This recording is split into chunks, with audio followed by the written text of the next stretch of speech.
Assalamualaikum warahmatullahi wabarakatuh. Alhamdulillah wassalatu wassalamu ala rasulillah Muhammad ibn Abdillah wa ala alihi wa ashabihi wa mawala. Para pemirsa, terkadang ketika kita itu di masjid atau di tempat-tempat umum, tempat-tempat suci lainnya misalkan, ya, kok di situ ada kotoran, misalkan telek ayam atau apa gitu kan. Seringnya orang itu ribut, ya. Dan mereka jarang yang mau secara spontanitas membuang kotoran tersebut. Contoh di masjid ada kotoran ayam misalkan. Yang sering kita lihat, misalkan kita cek, kita tes, coba itu ada kotoran. Orang yang lewat mau bagaimana responnya gitu ya. Ternyata rata-rata mereka itu seolah-olah tidak melihatnya atau pura-pura tidak melihatnya, gitu ya. Padahal perlu kita tahu semuanya bahwasanya kaitannya dengan lukotoh ya. Saya hubungkan dengan lukotoh. Ketika kita menemukan sesuatu barang temuan semacam barang yang berharga, cincin emas misalkan, atau uang ratusan ribu misalkan di tempat-tempat umum, di masjid, di pasar, itu tidak ada kewajiban bagi kita untuk mengambilnya. Justru kalau mengambilnya kita kena konsekuensi, yaitu mengumumkan selama 1 tahun, dan perharinya harus diumumkan di awal-awal menemukan, kemudian minggu-minggu berikutnya, kemudian bulan-bulan berikutnya sampai selama 1 tahun. Malah repot ketika kita menemukan uang diambil, repot. Tapi ketika menemukan uang tapi dilihat saja nggak diambil, sudah selesai urusan kita, ya kan? Kita nggak wajib doman atau nggak wajib tanggung jawab atas penglihatan kita terhadap barang yang tercecer, terjatuh milik orang lain. Dan kita tidak diminta untuk menjadi saksi atas kehilangan barang tersebut. Tapi lain halnya bila Anda menemukan kotoran ayam atau telek ayam di tempat ibadah atau di masjid, ya. Ketika kita atau Anda menemukan telek ayam di masjid atau tempat-tempat suci, maka mau tidak mau orang yang pertama kali melihatnya harus seketika itu mau mengambilnya. Terserah, ketika sudah diambil mau disakuin silakan teleknya, atau mau dibuang silakan. Yang jelas maksud saya, tempat ibadah tersebut harus segera langsung disucikan. Paham ya? Artinya sekali lagi, ketika kita atau Anda menemukan tembelek, jangan pura-pura tidak melihat. Ambil saja, langsung ambil. Karena apa? Banyak ulama-ulama menjawab dengan tegas. Ketika kita menemukan sesuatu di di tempat ibadah, suatu najis, maka harus langsung kita ambil secara fauron, seketika itu pula. Tidak boleh dibiarkan. Karena apa? Ketika dibiarkan, madaratnya atau bahayanya akan semakin besar. Coba andaikan kita yang pertama kali melihat ada kotoran di situ, lantas kemudian orang lain benar-benar tidak melihat, akhirnya keinjak-injak, akhirnya najisnya kemana-mana. Bahaya kan? Maka dari itu, konsekuensi orang yang menemukan telek atau kotoran ayam atau najis lain di masjid, maka harus diambil alias dibuang. Ya, kalau mau dimplok, ya silakan, tapi itu najis, tapi itu haram. Gitu ya. Oke, dasarnya apa? Kok begitu melihat wajib langsung dilihat, wajib langsung diambil, langsung dibuang? Saya bacakan dawuh-dawuh para ulama ya. Utamanya Syekh Imam Nawawi di dalam Majmu' Syarah Al-Muhadzab ya. Di sana beliau mengatakan, anna Rasulullah sallallahu alaihi wasallam qala, inna hadhil masajid la tasluhu li syai'in min hadzal baul walal qadar innama hiya li dzikrillah wa qiraatil Qur'an. ketika kita maknai coro pesantren ya.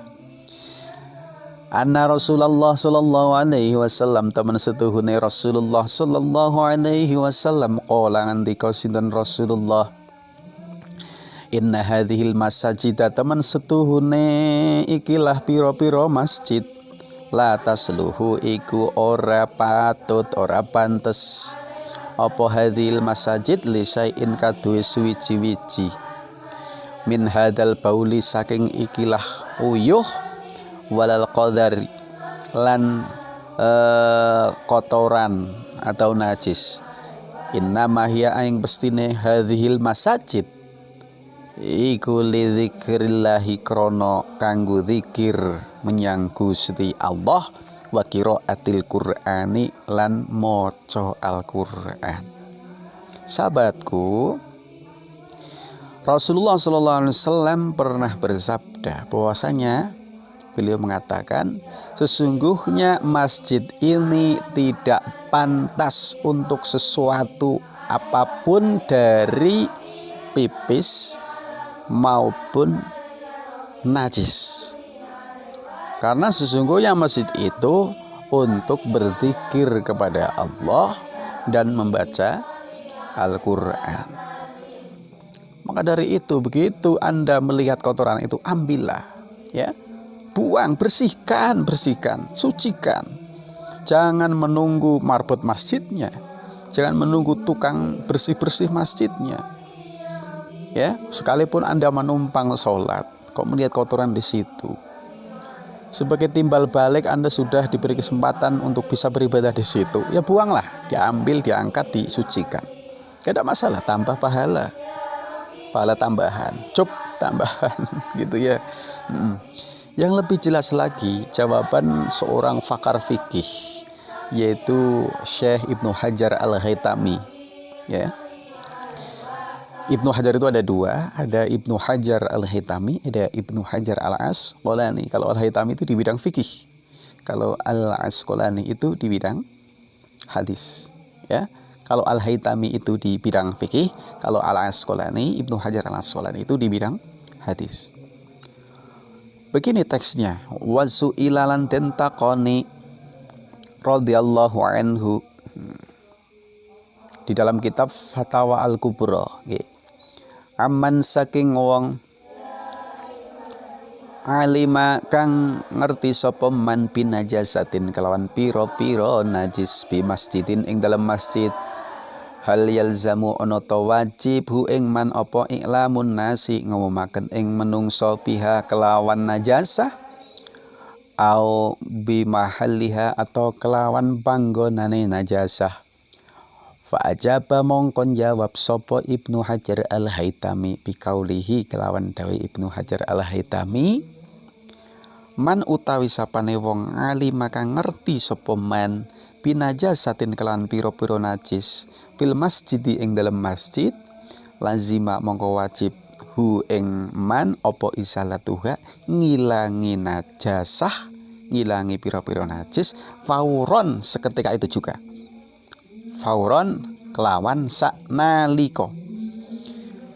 Wa mata qassara lan ing dalam semangsane pepeka sapa man fi dzalika ing dalam mengkono-mengkono ngilangi najis autaroho atau terlambat sapa man fihi ing dalam ngilangi najis ya min ghairi udrin kelan tanpa ono alasan syar'i asima mongko dosa sapa man ya.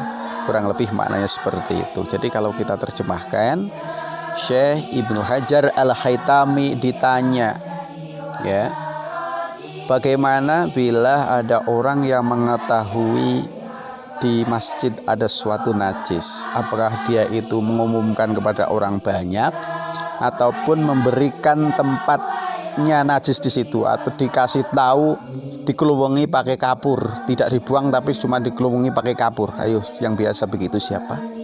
Dikeluwengi pakai kapur, ini tempat najis, cuma dikeluwengi tok, enggak dibuang ya.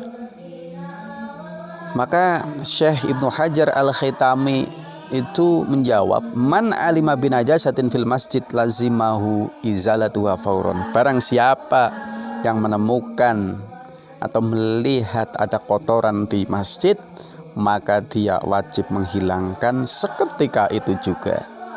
Seketika itu juga. Nggak boleh hanya cuma dikeluwengi, nggak boleh hanya ngumumin orang, hei ada telek. Nggak boleh seperti itu, harus buang sendiri. Atau misalkan orang mulia boleh mewakilkan santrinya atau menyuruh ajudannya, itu ya. Wa mata qassara fi dzalik aw taraha fihi min ghairi udrin asima, ya. Orang kok lalai atau terlambat dalam menghilangkan najis tersebut tanpa adanya udzur, tanpa adanya alasan yang legal, maka dia itu akan mendapatkan dosa. Naudzubillahi min dzalik. Maka dari itu, ini jangan dibiasakan. Ketika ada kotoran di tempat-tempat ibadah dibiarkan, malah ndel-ndelan, sapa sing guang kuwi baris apa? Sing gelem guang kuwi sapa? Sapa sing gelem guang telek iku? Itu loh. Jangan cuma ndel-ndelan ya.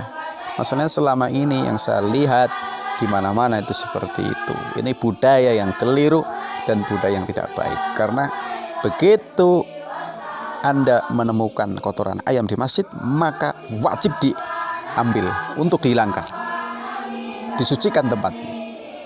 Berbeda ketika Anda menemukan uang ratusan ribu atau bahkan jutaan rupiah, ataukah menemukan emas, itu Anda lihat nggak wajib diambil karena konsekuensinya juga besar, tanggung jawabnya juga besar. Terima kasih. Assalamualaikum warahmatullahi wabarakatuh.